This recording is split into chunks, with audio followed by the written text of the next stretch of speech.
Hello, I'm Lina Khmudu in for Esther Githui-Ewart. It's Thursday, January 26th. This is Africa 54.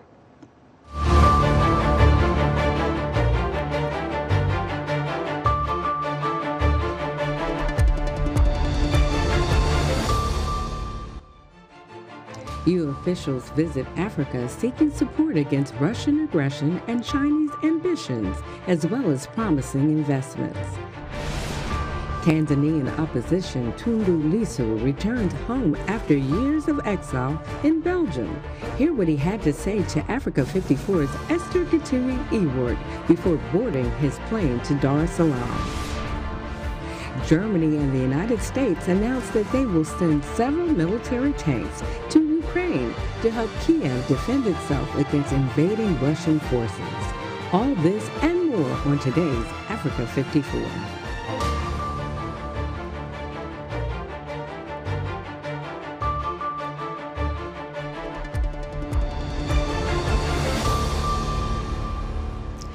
Top American, Chinese, and Russian officials are visiting nations in Africa this month. Africa is the world's fastest growing continent. Several U.S. officials are currently in Africa, walking a fine line between their desire for Africa's support against Russian aggression and Chinese ambitions and their promise to do work that benefits the continent. VOA's Anita Powell reports from Washington. Top Chinese, Russian, and American officials have in past weeks flocked to Africa in what they say is a quest to build deeper partnerships. President Joe Biden said last month that he, too, plans to visit this year.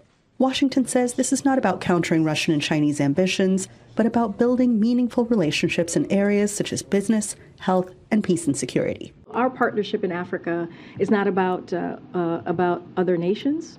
Our partnership there, it's as demonstrated by our commitments at the U.S. Africa Leaders Summit. The United States sees African countries as genuine partners and wants to build relationship based on mutual respect.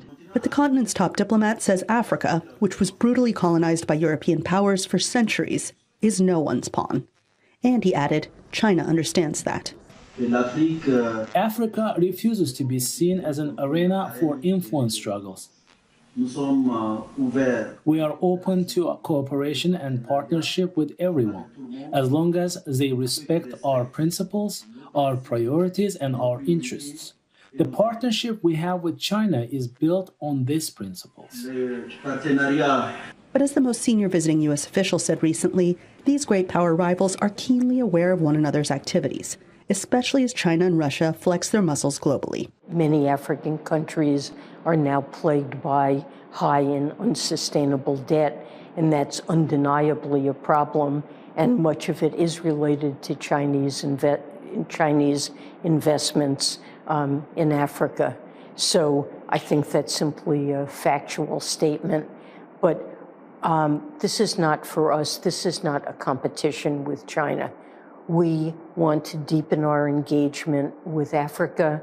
Analysts say these two goals, real partnership but also great power competition, are not mutually exclusive. All of these things can be true at the same time. However, we're not acknowledging that truth. We are acknowledging only one truth, which is that we want to see Africa develop. And I think it's just more complicated than that. Analysts estimate that China has spent more than $1 trillion on its global Belt and Road Initiative, which builds infrastructure in the developing world.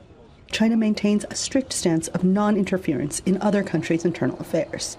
During his first trip on the job, China's new foreign minister rejected the notion of Africa as an ideological battleground, as it often was during the Cold War. No country, no people have the right to force African countries and its people to take sides. Africa should be a platform for international cooperation, not an arena for competition between major countries. The next top American official to visit in coming days will be Biden's ambassador to the United Nations, who previously oversaw the continent at the State Department. And then, presumably, Biden goes. The White House this week said there were no concrete plans to announce yet. Biden has framed the conflict in Ukraine as a struggle between democracies and autocracies. With Africa showing clear signs of democratic backsliding, Hudson wonders whether Biden will keep those ideals in front on African soil. or will he kind of ignore that or put that on a back burner so that he can build relationships that might advantage Washington at the UN or down the road politically? So will the president pack principle or practicality or both when he makes the trip? Anita Powell, VOA News, Washington. U.S. Treasury Secretary Janet Yellen met with the South African Finance Minister Thursday to discuss South Africa's transition from heavy reliance on coal to greener energy. South Africa has received pledges of up to $8.5 billion from the U.S. and other Western nations to fund its energy transition, and recently agreed to some parts of the loan funding at the COP27 climate conference in Egypt. South Africa is currently facing devastating power cuts that sometimes leads to households and businesses going without electricity for up to 10 hours a day. The nation is planning to phase out some of its 15 coal-fired power stations and increase its use of renewable energy. Its target is zero carbon emissions by 2050. As you know, South Africa is the first country with a just energy transition partnership, or JETP, to which the United States was proud to commit as a partner. This partnership represents South Africa's bold first step toward expanding electricity access and reliability and creating a low-carbon and climate-resilient economy. The partnership will also invest in the jobs of growing industries so that the transition is just and does not leave anyone behind.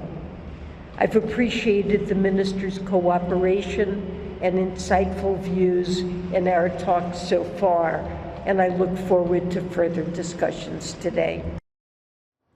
Yellen says the partnership will invest in the jobs of growing industries. Minister Godongwana says he is pleased that Yellen is advancing the U.S. administration's initiative to bolster trade, economic, and financial relations with South Africa and the African continent. I believe that Ms. Yellen and I will have fruitful discussion today on a number of issues, including anti-money laundering and countering financing of terrorism, climate financing, sovereign debt resolution in Africa, and other global issues which are going to be part of the G20 next month. Yellen is expected to meet President Cyril Ramaphosa in a closed session and also visit U.S.-owned vehicle manufacturer Ford's plant in Pretoria. For more on Secretary Yellen's Thursday activities in South Africa, Thuso Khumalo filed this report from Johannesburg. Secretary Yellen's day was quite packed today. She started the morning by having a meeting with Finance Minister Godongwana in Pretoria, where discussions there bordered around South Africa's economic outlook as well as any challenges that South Africa is facing. She then went into lunch with America's ambassador to South Africa, Ruben Brigette, and business people joined that lunch. Their discussions bordered around making it easy to do business in both countries, as well as talking about investment opportunities that South Africa presents. She then went on a tour at a Ford Motor company just outside Pretoria. This American company employs over 4,000 people. It is expected that it is going to become carbon neutral by 2024. She ended her day by having a meeting with South African Reserve Bank Governor Lesija Hanaho, where discussions there were around financial intelligence as well as making sure these banks are able to serve their citizens well. Thuso Khumalo for VOA News, Johannesburg. Authorities say at least a dozen people in eastern Congo are being treated for injuries suffered in a bomb explosion near a market. An unknown person detonated a bomb Wednesday from inside his bag in the North Kivu town of Beni, according to a local official. An investigation into the attack is underway. So far, no one has claimed responsibility for the bombing. However, the United Nations says attacks by the Allied Democratic Forces believed to be linked with the Islamic State group have been increasing in North Kivu. South Africa's power cuts are forcing small businesses to rely on expensive generators to keep running. Those businesses include Soweto Creamery, which is being praised by President Cyril Ramaphosa for opening its doors with the help of government COVID grants. But the creamery and many other businesses may not survive the latest epidemic of rolling blackouts. Zahir Kasim reports from Johannesburg. The team at Soweto Creamery have only a few minutes to finish an order of fluffy waffles and ice cream before the power cuts. This is the new normal in South Africa, which experienced more than 200 days of blackouts imposed by state power company Eskom last year. Known as load shedding, the cuts can happen with only a few hours' notice and last up to 12 hours per day, putting frozen stocks at risk. Ice cream has a particular structure. If it melts and it freezes again, it won't be the same. So we can't afford not to have power, you know. But at this point, if load shedding continues to hammer us like this, we will have to close down, unfortunately. President Cyril Ramaphosa a year ago publicly praised Soweto Creamery for opening its doors using the government's monthly $23 COVID grant. The president's attention helped boost business, but the cost of running on a generator is just too high. The government says it will solve the power problems within the next 2 years, but experts are skeptical. But unfortunately, the sad reality is, according to my projections, that load shedding is projected to double over the next 5 years and not be resolved within 5 years, but actually double and come to a peak in 5 years' time. And only now that things are really coming to a head and pretty much the system is breaking, are we seeing the government now making moves and making steps in the right direction of writing up the legislature that would oversee the unbundling of Eskom and independent power producers coming onto the grid. And those are the kind of decisions that, you know, if depending on how they roll out and how quickly we can get them implemented in the country, we'll see load shedding end. Economists warn the energy crisis could plunge South Africa into a recession, worsening unemployment, already at a record 1/3 of the population. 31-year-old Simpiwe Nkosi used to work in construction but was laid off. His Soweto suburb has been without power for months, forcing more than 100 families to rely on batteries and candles, more hurdles to finding a job. I have to go elsewhere where I can find electricity, so I can maybe apply or send CVs, make copies. I still have to get money, taxi, maybe go out. Or sometimes we go to the mall just to type, send it there. But sometimes even the mall doesn't have electricity because of load shedding. So yeah, it's very hard. With just 1 year before elections, South Africa's government has declared ending power cuts its top priority. But it's a promise the ruling African National Congress Party has been making for nearly a decade, and South Africans are losing patience. Zahir Kasim for VOA News, Johannesburg. Tanzanian opposition stalwart Tundu Lissu is planning his next moves on Thursday after returning to the country Wednesday. He received a warm welcome by his supporters at the airport before making his way to address a rally in Dar es Salaam. In 2017, he was shot 16 times by unknown gunmen. His return to Tanzania follows a directive from President Samia Suluhu Hassan lifting a ban on opposition political party rallies. Africa 54's Esther Githui-Ewart spoke to Lissu and asked him what the new directive means for Tanzania's political future.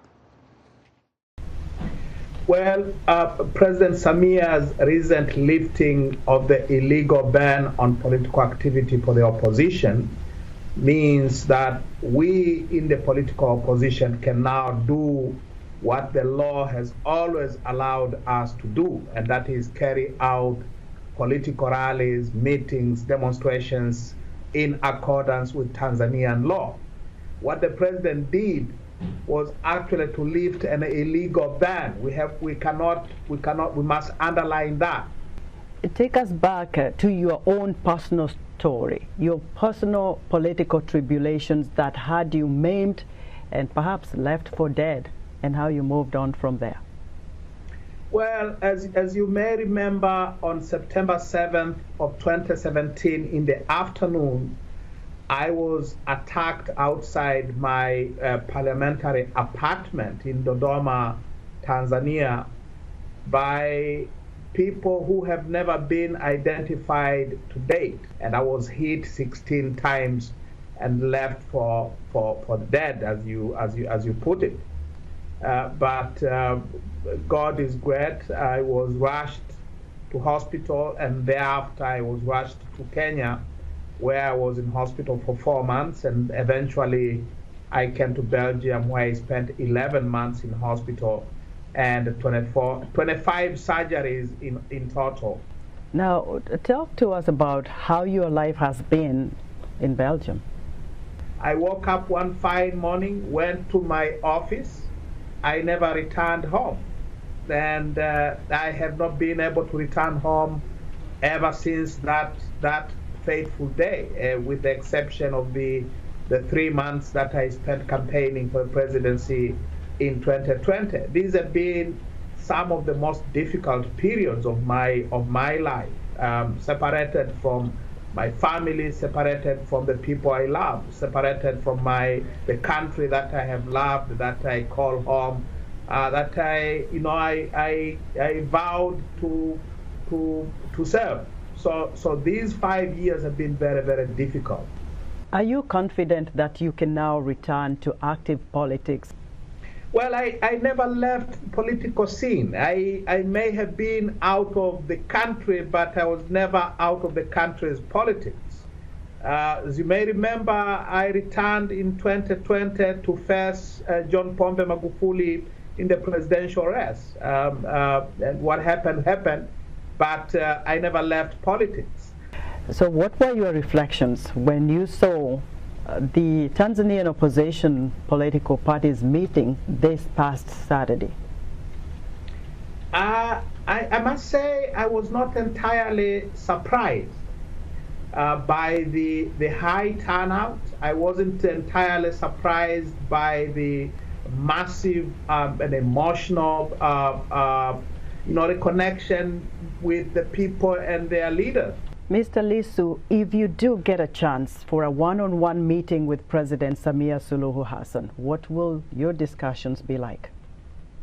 I will tell her exactly what I told her on the 17th of February last year when I met her in Brussels, that the country needs a new constitution, a new democratic and a constitution that will create a government accountable to the people and to representative institutions of the people. We need freedom, justice, and people-centered development. That was Tanzanian opposition politician Tundu Lissu speaking to Africa 54's Esther Githui-Ewart. Pope Francis is criticizing laws that criminalize homosexuality as unjust, saying God loves all his children just as they are. He is calling Catholic bishops who support the laws to welcome LGBTQ people into the church. Speaking in an interview Tuesday with the Associated Press, the pontiff acknowledged Catholic bishops in some parts of the world support laws that criminalize homosexuality or discriminate against the LGBTQ community. We're excited to hear what you think about Africa 54 and all our VOA Africa programs on our website at voaafrica.com. Still to come, Germany and the United States agreed to send advanced battle tanks to Ukraine.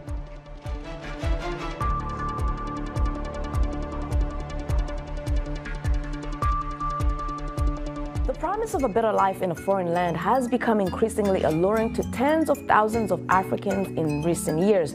But sadly, these promises have often come under false pretenses of new jobs where millions are finding themselves getting into a form of modern slavery, especially in the Middle Eastern countries, according to the International Labour Organization. On this week's edition of Our Voices, we'll ask what African countries are doing to fight against this crime that affects mostly women and girls. What agency can victims turn to for help? What can women seeking employment do to ensure they don't fall into the traffickers' traps? Join the conversation each week right here on Our Voices.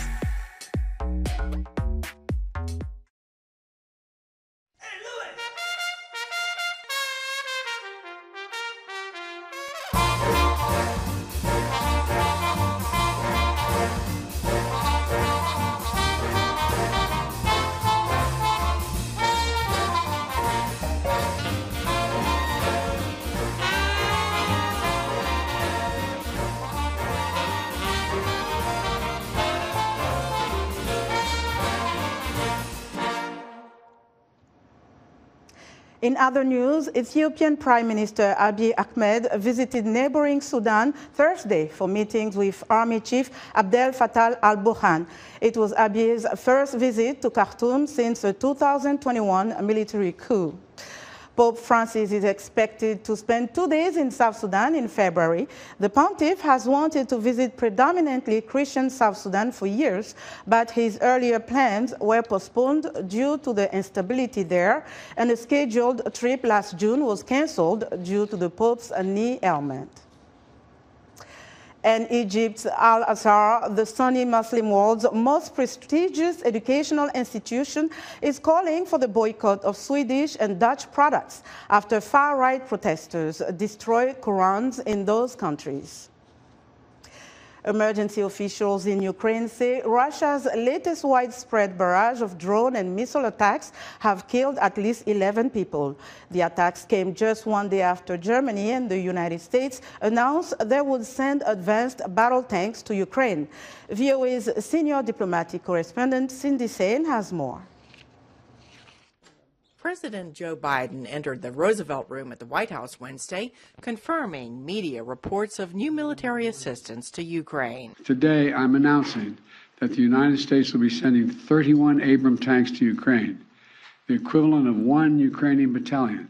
Secretary Austin has recommended this step because it will enhance the Ukraine's capacity to defend its territory and achieve its strategic objectives. Biden's remarks came just hours after German Chancellor Olaf Scholz stood in front of Parliament to announce Berlin will provide 14 Leopard 2 tanks and open a path for other European countries to send tanks from their own stocks to Ukraine, with the aim of assembling 2 tank battalions with Leopard 2 tanks for Ukraine within the next several months. Scholz's announcement had been long awaited by Ukraine, Poland, the Baltic states, and others. The German leader said Berlin supports Ukraine, but made clear he does not want to provoke Russia.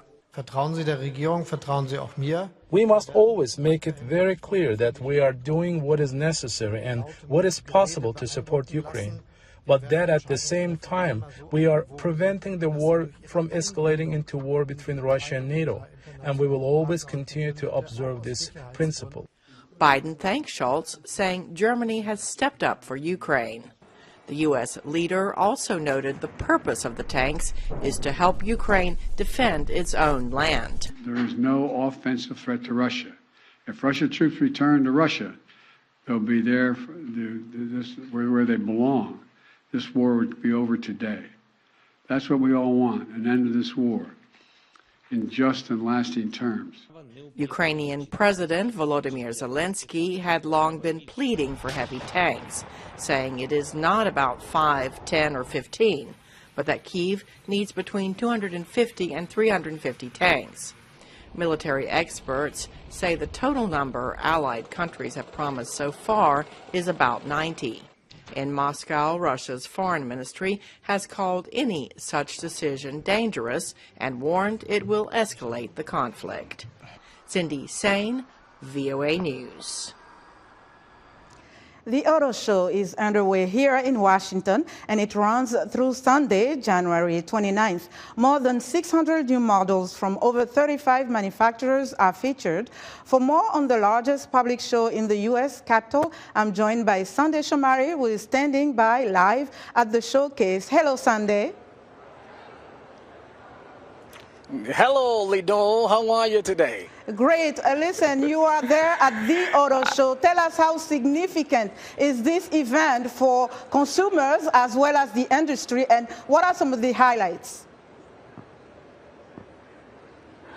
Yes, Lino, that's so much to see here. More than 600 designs, ingenuity. This is when science, engineering, and love comes together. That's what I say. At least in front of me, this is Toyota Pavilion. You have so many other cars, but I want to show you something that stands out here. This is a Toyota LQ. LQ, they say, learn, grow, and love. And this car says, brings together the driver and the car to be emotionally attached. Because with this type of car, what it says is, It can give you the information, the conditions of driving of that day. It can talk to you through your emotions of the day while you're driving. It's such a nice small Toyota, but it has a lot to offer because it also has something called UE, artificial intelligence. This UE can talk to you. At the same time, you know what it will do? What? If you have this car in DC, it can park by itself. Okay, that's the car you can I need. be there with minimal driving. That's the kind of car I need. Yes. You need it, right? Yes, because I cannot park for any day. So, how are the cars that you are seeing going to change the way we drive in the future? You just show us the Toyota. What else is there that is exciting or maybe unique?